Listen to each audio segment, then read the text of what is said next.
Kerala Blasters എന്ന football ക്ലബിന്റെ നിലവിലെ അവസ്ഥയെക്കുറിച്ച് പറയാതിരിക്കുന്നത് തന്നെയാണ് കാര്യം. പക്ഷേ ഈ അവസ്ഥയിൽ നിന്ന് കേരള ബ്ലാസ്റ്റേഴ്സിന് രക്ഷപ്പെടാൻ എന്തെങ്കിലും ഒറ്റമൂലി ഉണ്ടോ എന്ന് ചോദിച്ചു കഴിഞ്ഞാൽ യെസ്, ദർ ഇസ് എ പനീഷ്യ എന്ന് തന്നെ പറയാം. കാരണം കഴിഞ്ഞ മത്സരത്തിൽ കേരള ബ്ലാസ്റ്റേഴ്സ് പരാജയപ്പെട്ട മത്സരത്തിൽ അവസാന നിമിഷങ്ങളിൽ പകരക്കാരനായിട്ട് കളത്തിലിറങ്ങിയ ഫ്രഞ്ച് താരമായിട്ടുള്ള അലക്സാണ്ടർ കൊയേഫ് കേരള ബ്ലാസ്റ്റേഴ്സിന്റെ ഏറ്റവും വലിയ പ്രശ്നത്തിന് ഒരു പരിധിവരെയെങ്കിലും പരിഹാരം കണ്ടിട്ടുണ്ട്. ഞാൻ മത്സരം ഒന്നുകൂടി കണ്ടു നോക്കിയപ്പോഴാണ് കാര്യം മനസ്സിലായത്. എന്താണെന്ന് വെച്ചാൽ പുള്ളി അവിടെ ഒരു ഡിഫൻസീവ് മിഡ്ഫീൽഡറുടെ റോൾ നന്നായിട്ട് ചെയ്യുന്നുണ്ട്.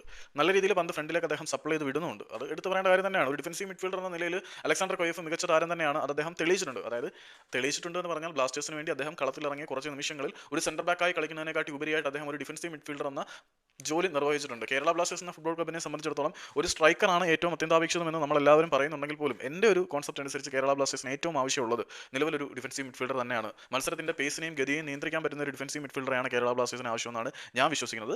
പക്ഷേ അൺഫോർച്ചുനേറ്റ്ലി നമ്മുടെ ആരാധകരിൽ പലർക്കും ഒരു സ്ട്രൈക്കറെ മതി. യെസ്, ഓഫ് കോഴ്സ് ബ്ലാസ്റ്റേഴ്സിനെ സംബന്ധിച്ചിടത്തോളം ഒരു സ്ട്രൈക്കറെ വേണ്ടത് വളരെ അനിവാര്യത തന്നെയാണ്. പക്ഷേ സ്ട്രൈക്കർ ഗോൾ അടിക്കണമെങ്കിൽ കളി കൺട്രോൾ ചെയ്യാൻ ആരെങ്കിലും ഒരാൾ വേണ്ടേ? അപ്പം അലക്സാണ്ടർ കൊയേഫ് എന്ന താരം ഡിഫൻസീവ് മിഡ്ഫീൽഡർ എന്ന നിലയിൽ സ്റ്റെപ്പ് ചെയ്ത് വരിക, പിന്നീട് അദ്ദേഹത്തിന് മതിയായ സപ്പോർട്ട് കൊടുക്കാൻ ഫ്രെഡിയും വിപിനും ഒക്കെ സെറ്റായി വരിക, പിന്നെ ഡാനിഷ് ഫറൂഖും ഇംപ്രൂവ്ഡ് ആവുക.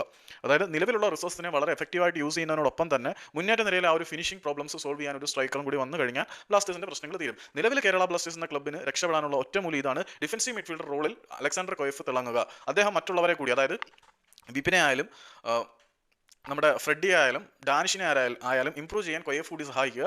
അപ്പം നമ്മുടെ DMF റോൾ സെറ്റ് ആവുക. അതിനുശേഷം ഒരു ക്ലിനിക്കൽ സ്ട്രൈക്കർ വന്നു കഴിഞ്ഞാൽ ബ്ലാസ്റ്റേഴ്സിന് രക്ഷപ്പെടാൻ പറ്റും. അല്ലാത്ത പക്ഷം മധ്യനിരയിലെ പ്രശ്നങ്ങൾ പരിഹരിക്കാതെ കേരള ബ്ലാസ്റ്റേഴ്സ് മുന്നോട്ട് പോയി കഴിഞ്ഞാൽ ഒരു വൻ തകർച്ചയായിരിക്കും ഫലം. എത്ര ഗോൾ അടിച്ചെന്ന് പറഞ്ഞാലും നമ്മൾ കുറേ ഗോൾ വഴങ്ങുവാണെങ്കിൽ കാര്യമില്ല. സോ അല്ലെങ്കിൽ ഗോൾ അടിക്കാൻ തന്നെ പന്തെത്തണം. അത്തരത്തിൽ ഒരു ആങ്കർ മാനേജ്മെന്റ് അല്ല, ആങ്കർ റോൾ ചെയ്യാൻ നമുക്കൊരു താരം വേണം. ഇല്ലാത്ത പക്ഷം നമ്മൾ പണി വാങ്ങിക്കും. കൊയേഫ് അത് ചെയ്യും എന്നിപ്പോൾ വിശ്വസിക്കാം കഴിഞ്ഞ കളി നോക്കുമ്പം.